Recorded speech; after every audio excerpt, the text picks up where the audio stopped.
तीन राहगीर रास्ते पर एक पेड़ के नीचे मिले। तीनों लंबी यात्रा पर निकले थे। कुछ देर सुस्ताने के बाद पेड़ की घनी छाया में बैठ गए। तीनों के पास दो झोले थे। एक झोला आगे की तरफ और दूसरा पीछे की तरफ लटका हुआ था। तीनों एक साथ बैठे और यहाँ वहां की बातें करने लगे, जैसे कौन कहाँ से आया है, कहाँ जाना है, कितनी दूरी है, घर में कौन कौन है। ऐसे कई सवाल जो अजनबी एक दूसरे के बारे में तकरीबन जानना चाहते हैं। तीनों यात्री कद काठी में समान थे, पर सबके चेहरे के हाव भाव बहुत ही अलग अलग थे। एक बहुत ही थका हुआ, निराश लग रहा था, जैसे सफर ने उसे बोझिल बना दिया हो। दूसरा थका हुआ था पर बोझिल नहीं लग रहा था, और तीसरा अत्यंत आनंद में था। एक दूर बैठा महात्मा उन्हें देख मुस्कुरा रहा था। तभी तीनों की नजर महात्मा पर पड़ी और उनके पास जाकर तीनों ने सवाल किया कि वे मुस्कुरा क्यों रहे हैं। इस सवाल के जवाब में महात्मा ने तीनों से सवाल किया कि तुम्हारे पास दो दो झोले हैं, इनमें से एक तुम्हें लोगों की अच्छाई को रखना है और दूसरे में लोगों को बताओ क्या करोगे। एक ने कहा, मेरे आगे वाले झोले में मैं बुराई रखूंगा ताकि जीवन भर उनसे दूर रहूं, और पीछे अच्छाई रखूंगा। दूसरे ने कहा, मैं आगे अच्छाई रखूंगा ताकि उन जैसा बनूं, और पीछे बुराई ताकि उनसे अच्छा बनूं। तीसरे ने कहा, मैं आगे अच्छाई रखूंगा ताकि उनके साथ संतुष्ट रहूं, और पीछे बुराई रखूंगा और पीछे के थैले में एक छेद कर दूंगा जिससे वो बुराई का बोझ कम होता रहे और अच्छाई ही मेरे साथ रहे, तथा यानी कि वो बुराई को भुला देना चाहता था। ये सुन महात्मा ने कहा, पहला जो सफर से थक कर निराश दिख रहा था, जिसने कहा कि वो बुराई सामने रखेगा, वो इस यात्रा की भांति जीवन से थक गया है, क्योंकि उसकी सोच नकारात्मक है। उसके लिए जीवन कठिन हो चुका है। दूसरा जो थका था पर निराश नहीं था, जिसने कहा अच्छाई सामने रखूंगा पर बुराई से बेहतर बनने की कोशिश में वो थक जाता है, क्योंकि वो बेवजह की होड़ में लगा हुआ है, बुराई को भी अपने साथ ढोता चल रहा है। और तीसरा जिसने कहा कि वो अच्छाई आगे रखेगा और बुराई को पीछे रख उसे भुला देना चाहता है, वो संतुष्ट है और जीवन का आनंद ले रहा है। इसी तरह वो जीवन यात्रा में भी खुश है। तो कैसी लगी आपको ये छोटी सी कहानी, जहां हम जीवन में जब तक व्यक्ति दूसरों में बुराई को ढूंढेगा वो खुश नहीं रह सकेगा। जीवन भी ऐसे ही एक यात्रा है जिसमें सकारात्मक सोच यानी कि पॉजिटिव थॉट्स जीवन को खुशहाल बनाती हैं। जीवन में क्रोध यानी कि एंगर सबसे बड़ा बोझ है, और क्षमा सबसे बड़ा सुंदर और सरल रास्ता है जो जीवन को बोझहीन बनाता है। अन्य हिंदी कहानियां एवं प्रेरणादायक प्रसंग के लिए हमारे चैनल को फॉलो करिए, और अगर आपको ये कहानी पसंद आती है तो अपने प्रियजनों में जरूर शेयर करें। धन्यवाद। चलिए आज हम एक ऐसी कहानी सुनते हैं जिसे कहते हैं कि जिसकी सीख से जीवन बदल जाता है। एक राजा था जिसका नाम रामधन था, और उसके जीवन में सभी प्रकार के सुख थे। राज्य का कामकाज भी ऐशो आराम से चल रहे थे। राजा के नैतिक गुणों के कारण प्रजा भी बहुत ही प्रसन्न थी, और जिस राज्य में प्रजा खुश, वहीं की अर्थव्यवस्था भी दुरुस्त रहती है, और इस प्रकार हर क्षेत्र में राज्य का प्रवाह बहुत ही अच्छा चल रहा था। इतने सुखों के बाद भी राजा कहीं ना कहीं दुखी थे, क्योंकि उनकी कोई संतान नहीं थी, और ये एक गम था जो राजा को अंदर ही अंदर सताता रहता था। प्रजा को भी इस बात का बहुत दुख था। कई वर्षों के बाद राजा की ये मुराद भी पूरी हुई, और उसे एक पुत्र की प्राप्ति होती है। और क्या कहना था, पूरे नगर में कई दिनों का जश्न मनाया गया। नागरिकों को राज्य महल में दावत दी गई, और राज्य की इस खुशी में प्रजा भी बहुत ही झूम रही थी। समय बीतता जा रहा था, और राजकुमार का नाम नंदन सिंह रखा गया। वो भी बड़े हो रहे थे। पूजा पाठ एवं इंतजार के बाद राजा की संतान हुई थी, और राजा को यह संतान बहुत ही मेहनत और मन्नतों के बाद प्राप्त हुई थी। इसीलिए उसे बड़े ही लाड़ प्यार से एक साथ रखा जाता था। लेकिन किसी भी बात की अति अच्छी नहीं होती है, और अधिक लाड ने नंदन सिंह को बहुत बिगाड़ दिया था। बचपन में तो नंदन सिंह की सभी बातें दिल को बहुत लुभाती थी, पर बड़े होते होते यही बातें बदतमीजी लगने लगी। नंदन बहुत बड़ा और बहुत ज्यादा जिद्दी हो गया था। उसके मन में अहंकार आ गया था कि वो जो चाहता था वही हो। वो चाहता था कि प्रजा सदैव उसकी जय जयकार करे और उसकी प्रशंसा करती रहे। उसकी बात ना सुनने पर वो कोलाहल मचा देता था। बेचारे सैनिकों को तो वो अब पैर की जूती समझने लगा था। आए दिन उसका प्रकोप प्रजा पर उतरने लगा था। वो खुद को भगवान के समान पूजना देखना चाहता था। आयु तो बहुत कम थी, लेकिन अहम कई गुना बढ़ चुका था। अब नंदन के इस व्यवहार से सभी बहुत दुखी होते जा रहे थे। प्रजा आए दिन दरबार में नंदन की कोई न कोई शिकायत लेकर आती थी, जिसके कारण महाराज का सिर लज्जा से झुक जाता था। ये गंभीर विषय बन चुका था। एक दिन राजा ने सभी खास दरबारियों एवं मंत्रियों को सभा में बुलवाया और उन्हें अपने दिल की बात कही कि वो राजकुमार के इस व्यवहार से अत्यंत दुखी हैं। राजकुमार इस राज्य का भविष्य हैं, और अगर उनका व्यवहार यही रहा तो राज्य की खुशहाली चंद दिनों में ही जाती रहेगी। अब दरबारी राजा को सांत्वना देते और कहते हैं कि आप हिम्मत रखिए महाराज, वरना प्रजा निसहाय हो जाएगी।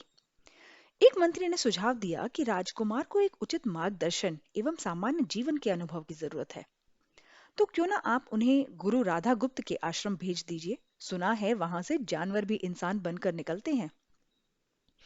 तो क्या था, ये बात राजा को पसंद आ गई और उसी दिन उन्होंने नंदन को गुरुजी के आश्रम भेज दिया। अगले दिन राजा अपने पुत्र के साथ जब गुरुजी के आश्रम पहुंचे, राजा ने गुरु राधा गुप्त के साथ अकेले में बात की और नंदन के विषय में सारी बातें कही। गुरुजी ने राजा को आश्वस्त किया कि जब वे अपने पुत्र से अगली बार मिलेंगे, तब उन्हें सही में गर्व महसूस होगा। गुरुजी के ऐसे शब्द सुनकर राजा को शांति तो महसूस हुई, पर वे सहर्ष अपने पुत्र को आश्रम में छोड़कर अपने घर राजमहल लौट तो आए, पर उनके मन में एक शंका जरूर थी।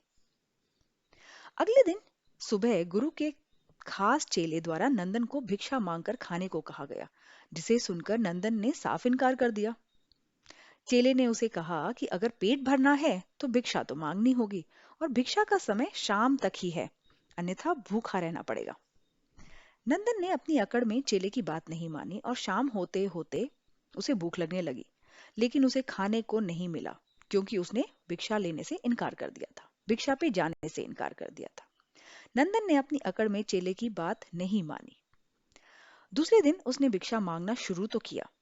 शुरुआत में उसके बोल के कारण उसे कोई भिक्षा ही नहीं देता था, लेकिन गुरुकुल में सभी के साथ बैठकर उसे आधा पेट भोजन मिलता और वो कुछ नहीं कह पाता।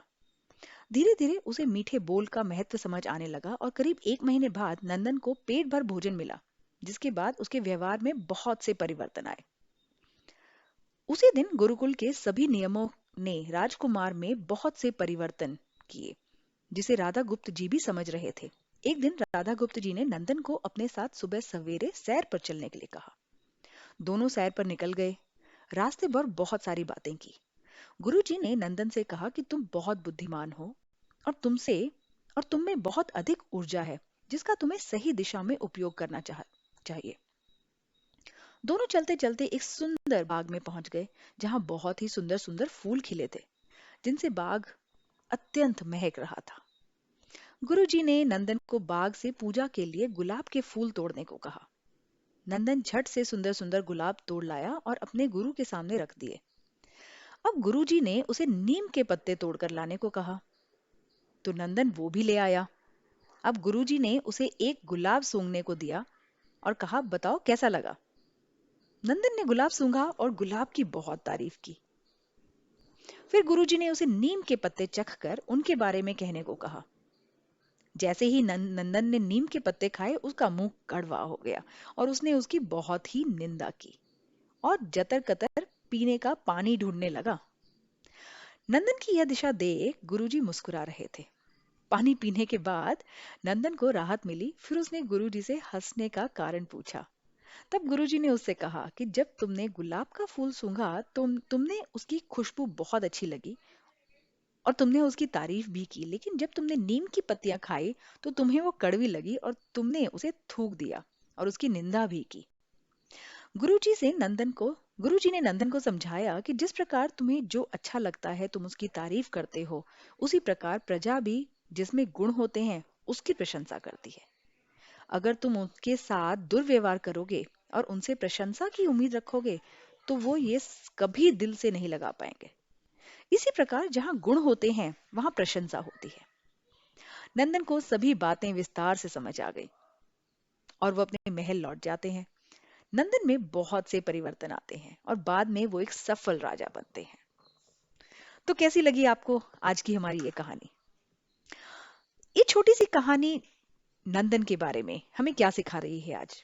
तो गुरु की सीख ने नंदन का जीवन ही बदल दिया, जो एक क्रूर राजकुमार से एक न्यायप्रिय दयालु राजा बन गया। इस कहानी से हमें यही शिक्षा मिलती है कि होने हमें गुण होने तो लोग हमें हमेशा पसंद करेंगे, लेकिन अगर हम अवगुणी हैं तो हमें प्रशंसा कभी नहीं मिलेगी। तो कैसी लगी आपको हमारी आज की कहानी? अगर पसंद आती है तो प्लीज लाइक, शेयर और सब्सक्राइब करें और अपने चाहने वालों में इसे जरूर शेयर करें। धन्यवाद। रामायण की कहानी कई युगों से सभी लोग सुनते, देखते एवं पढ़ते आ रहे हैं, जिसमें हमने राम और उनके भाइयों के प्रेम के बारे में विस्तार से जाना। लेकिन हमने राम की बहन शांता के बारे में बहुत कम सुना है, या कहें कि सुना ही नहीं है। आज हम आपको शांता के बारे में बताएंगे। इससे पहले एक कहानी में हमने आपको हनुमान के पुत्र मकरध्वज के बारे में बताया था, जिसके बारे में भी सभी को स्पष्ट रूप से कोई जानकारी नहीं है। और अब आप जाने राम की बहन राजकुमारी शांता के बारे में। कौन थी शांता और क्यों उनका उल्लेख नहीं है और किस कारण उनका त्याग किया गया? तो चलिए सुनते हैं। महाराज दशरथ एवं रानी कौशल्या अयोध्या के राजा रानी थे। महाराज दशरथ की 2 अन्य रानियां भी थी, जिनका नाम कैकई और सुमित्रा था। ये सभी जानते हैं कि उनके 4 पुत्र थे, राम, भरत, लक्ष्मण और शत्रुघ्न। लेकिन ये कम लोगों को पता है कि इन 4 पुत्रों के अलावा उनकी एक बड़ी बहन शांता भी थी।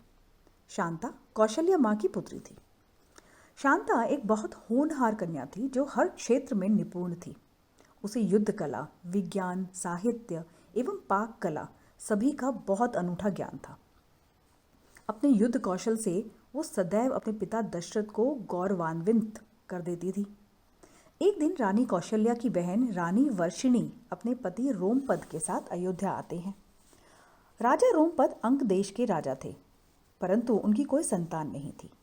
एक समय जब सभी परिवारजन बैठकर बातें कर रहे थे, तब वर्षिणी का ध्यान राजकुमारी शांता की तरफ पड़ा और वे उनकी गतिविधि एवं शालीनता को देखकर बहुत प्रभावित हो गई और करुण शब्दों में यह कहने लगी कि अगर उनके नसीब में संतान हो तो शांता के समान सुशील हो।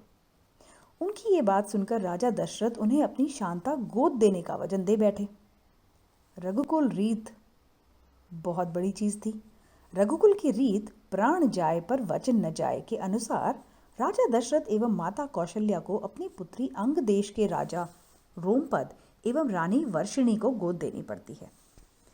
इस प्रकार शांता अंग देश की राजकुमारी बन जाती हैं। एक दिन अंगराज रोमपद अपनी गोद ली पुत्री शांता से विचार विमर्श कर रहे थे। तभी उनके दर पर एक ब्राह्मण याचक अपनी याचना लेकर आया। लेकिन रोमपद अपनी वार्ता में इतने व्यस्त थे कि उन्होंने ब्राह्मण की वाचना सुनी ही नहीं और ब्राह्मण को बिना कुछ लिए खाली हाथ ही जाना पड़ा। ये बात देवताओं के राजा इंद्र को बहुत बुरी लगी और उन्होंने वरुण देवता को अंग देश में बारिश न करने का हुक्म दिया। वरुण देवता ने यही किया और उस समय अंग देश में सूखा पड़ने के कारण हाहाकार मच गया। इस समस्या से निजात पाने के लिए रोमपद ऋषि श्रृंग के पास जाते हैं और उनसे वर्षा की समस्या करते हैं, समस्या का समाधान मांगते हैं। तब ऋषि श्रृंग राजा रोमपद को यज्ञ करने को कहते हैं। ऋषि श्रृंग के कहे अनुसार यज्ञ किया जाता है। पूरे विधान से संपन्न होने के बाद अंग देश में वर्षा होती है और सूखे की समस्या हल हो जाती है। अब ऋषि श्रृंग से प्रसन्न होकर अंग देश के राजा अंगराज रोमपद ने अपनी पुत्री शांता का विवाह ऋषि श्रृंग से कर दिया। शांता के बाद राजा दशरथ की कोई संतान नहीं थी। वो अपने वंश के लिए बहुत चिंतित थे। तब वे ऋषि श्रृंग के पास जाते हैं और उन्हें पुत्र कामाक्षी यज्ञ करने का आग्रह करते हैं। तब अयोध्या के पूर्व दिशा में एक स्थान पर राजा दशरथ के लिए पुत्र कमीक्षी यज्ञ किया जाता है। यह यज्ञ ऋषि श्रृंग के आश्रम में किया गया था। आज भी इस स्थान पर इनकी स्मृतियां हैं। इस यज्ञ के बाद प्रसाद के रूप में खीर रानी कौशल्या को दी जाती है, जिसे वे छोटी रानी कैकेयी से बांटती हैं। बाद में दोनों रानी अपने हिस्से का एक एक हिस्सा सबसे छोटी रानी सुमित्रा को देती हैं, जिसके फलस्वरूप सुमित्रा के 2 पुत्र लक्ष्मण एवं शत्रुघ्न होते हैं और रानी कौशल्या को दशरथ के श्रेष्ठ पुत्र राम की माता बनने का सौभाग्य मिलता है एवं रानी कैकेयी को भरत की प्राप्ति होती है। इस प्रकार शांता के त्याग के बाद राजा दशरथ को 4 पुत्र प्राप्त होते हैं। यहाँ पुत्री वियोग के कारण रानी कौशल्या एवं राजा दशरथ के मध्य में मतभेद उत्पन्न हो जाता है। शांता के बारे में चारों राजकुमारों को कुछ ज्ञात नहीं होता, लेकिन समय के साथ वे माता कौशल्या के दुख को महसूस करने लगते हैं। तब एक बार राम कौशल्या से प्रश्न करते हैं। तब राम ने अपनी ज्येष्ठ बहन शांता के बारे में पता चलता है और वे अपनी माँ को बहन शांता से मिलवाते हैं। इस प्रकार राम अपने माता पिता के बीच के मतभेद को भी दूर कर देते हैं। देवी शांता के बारे में वाल्मीकि रामायण में कोई उल्लेख नहीं मिलता, लेकिन दक्षिण के पुराणों में स्पष्ट रूप से राजकुमारी शांता के चरित्र का वर्णन किया गया है। उत्तरी भारत में कुल्लू में श्रृंग ऋषि का मंदिर है एवं वहां से 60 किलोमीटर की दूरी पर देवी शांता का मंदिर भी है। ये भी कहा जाता है कि राजा दशरथ ने पुत्र प्राप्ति के लिए देवी शांता का त्याग किया था। वैसे तो देवी शांता एक परिपूर्ण राजकुमारी थी, लेकिन बेटी होने के कारण उनसे वंश वृद्धि एवं राजकार्य पूरा नहीं हो सकता था। इसीलिए राजा दशरथ को उनका परित्याग करना पड़ा। इस प्रकार जब चारों भाई अपनी बहन शांता को मिलते हैं तो वो अपने भाइयों के से अपने त्याग का फल मांगती हैं और उन्हें सदैव साथ रहने का वचन लेती हैं। भाई अपनी बहन के त्याग को व्यर्थ नहीं जाने देते और जीवन भर एक दूसरे की परछाई बनकर रहते हैं। रामायण एक ऐसा ग्रंथ है जिसमें सभी रिश्तों की गहराई, मर्यादा एवं सबसे अधिक वचन पालन का महत्व बताया गया है। इस कारण रामायण से जुड़ी कहानियां हमें उचित मार्गदर्शन करती हैं, हमें रिश्तों की मर्यादा का मान कराती हैं और ये कहानियां आज के समय में संस्कारों का महत्व भी बताती हैं कि व्यक्तित्व विकास कैसे हो और इसमें कैसे सहायक हो। इसी तरह हमारी और कई कहानियां और रोचक ग्रंथ आप ज़रूर सुनिए। अगर आपको हमारी कहानी पसंद आती है और हमारा व्यंग पसंद आते हैं तो प्लीज़ इस चैनल को लाइक और शेयर कीजिए। धन्यवाद। हनुमान रामायण कथा के सबसे अहम पात्र कहे जाते हैं। हनुमान, जो कि पवन पुत्र कहे जाते हैं, श्री राम के सेवक थे, जिन्होंने आजीवन अपने स्वामी श्री राम का साथ निभाया और अपने सेवक धर्म की मिसाल कायम की। हनुमान जी ने स्वयं श्री राम के संकट हरे थे, इसीलिए उन्हें संकट मोचन महाबली हनुमान कहा जाता है। हम सभी जानते हैं कि हनुमान ब्रह्मचारी थे, लेकिन कथाओं में कई तथ्यों में पाया गया है कि हनुमान जी का एक पुत्र था जिसका नाम मकरध्वज था। इनकी माता एक मछली थी और मकरध्वज भी हनुमान की तरह ही वानर और अति बलशाली थे। तो कैसे बना हनुमान मकरध्वज के पिता और क्यों हुआ हनुमान का अपने ही पुत्र से युद्ध, एवं शक्ति में समान होते हुए दोनों में से कौन जीता था वो युद्ध? चलिए जानते हैं थोड़ा विस्तार में। तो वनवास काल के दौरान कहा जाता है कि जब रावण सीता का अपहरण कर लेते हैं तब सीता जी की खोज में श्री राम की मुलाकात हनुमान जी से होती है और वे सीता के खो जाने की कथा हनुमान को सुनाते हैं। तब हनुमान और उनके सखा सुग्रीव और उनकी वानर सेना सीता की खोज में श्री राम एवं लक्ष्मण की मदद करते हैं। बहुत प्रयासों के बाद जब श्री राम और उनके साथियों को ये पता चलता है कि सीता का अपहरण लंकापति रावण ने किया था, तब वे हनुमान को समुद्र पार सीता की खोज में भेजते हैं। हनुमान मायावी थे, तो वो अपनी शक्ति की सहायता से आकाश मार्ग से लंका पहुंचते हैं और लंका की अशोक वाटिका में बैठी सीता से मुलाकात करते हैं। जिसके लिए वे सीता को श्री राम के दूत होने का प्रमाण के रूप में श्री राम की द्वारा दी गई मुद्रिका भी दिखाते हैं। सीता माता उसे देखकर समझ जाती हैं और उन्हें यकीन हो जाता है कि उनके पति श्री राम उन्हें लेने आ रहे हैं। हनुमान सीता की खबर लेने के बाद अशोक वाटिका में लगे वृक्षों के फल खाकर अपना पेट भरते हैं और पूरी अशोक वाटिका उजाड़ कर देते हैं। तब रावण की सेना के राक्षस हनुमान से बहुत युद्ध करते हैं, लेकिन उन्हें क्या फर्क पड़ना था। तब उन्हें रावण का पुत्र मेघनाद पकड़ने आता है और पकड़कर दरबार में रावण के सामने बंदी बनाकर खड़ा कर देता है। अब हनुमान को सभा में बैठने के लिए स्थान नहीं दिया जाता, इसीलिए वे अपनी पूंछ का सिंहासन बनाकर बैठ जाते हैं। उनके ऐसे उपद्रव के कारण रावण उनकी पूंछ में आग लगाने का हुक्म दे देते हैं और सभी सेना मिलकर बड़ी ही जद्दोजहद के बाद हनुमान की पूंछ में आग लगाते हैं, जिसके बाद हम सबको मालूम है कि हनुमान किसी के काबू में नहीं आते और उड़ उड़कर सारी लंका में आग लगा देते हैं। अब अंत में वो अपनी पूंछ में लगी आग को बुझाने के लिए समुद्र में जाते हैं और उसी समय ताप के कारण उनके शरीर से बहुत पसीना समुद्र में गिर जाता है, जो कि एक मछली के पेट में चला जाता है और उससे मछली गर्भ धारण कर लेती है। और कुछ समय बाद उस मछली को पाताल के राजा अहिरावण के सैनिकों द्वारा पकड़ा जाता है और उसे काटने के बाद उन्हें वानर के रूप में एक शिशु मिलता है जो बड़ा बलवान होता है और उसका नाम मकरध्वज रख दिया जाता है। उसे पाताल के राजा अहिरावण के द्वारा पाताल का द्वारपाल बना दिया जाता है। अब कुछ समय बाद जब राम और रावण के बीच युद्ध चलता रहता है, तब रावण अपने दूर के भाई अहिरावण की सहायता मांगते हैं और योजना बनाते हैं, जिसके फलस्वरूप अहिरावण राम और लक्ष्मण को पाताल में जाकर बंदी बना लेता है। उन्हें पाताल से छुड़ाने के लिए अब हनुमान जी पाताल पहुंचते हैं। तब उनकी भेंट उनके खुद के ही बेटे पुत्र मकरध्वज से होती है।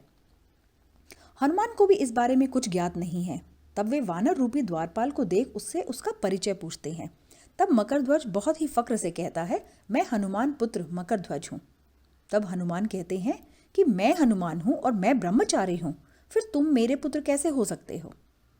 तो मकरध्वज हनुमान को सारी कथा विस्तार से बताते हैं और हनुमान को यकीन हो जाता है। इसके बाद हनुमान मकरध्वज से पाताल में आने के लिए द्वार से हटने को बोलते हैं, परंतु मकरध्वज उन्हें मना कर देते हैं कि वो भी अपने स्वामी के उतने ही भक्त हैं और अपने धर्म से पीछे नहीं हट सकते।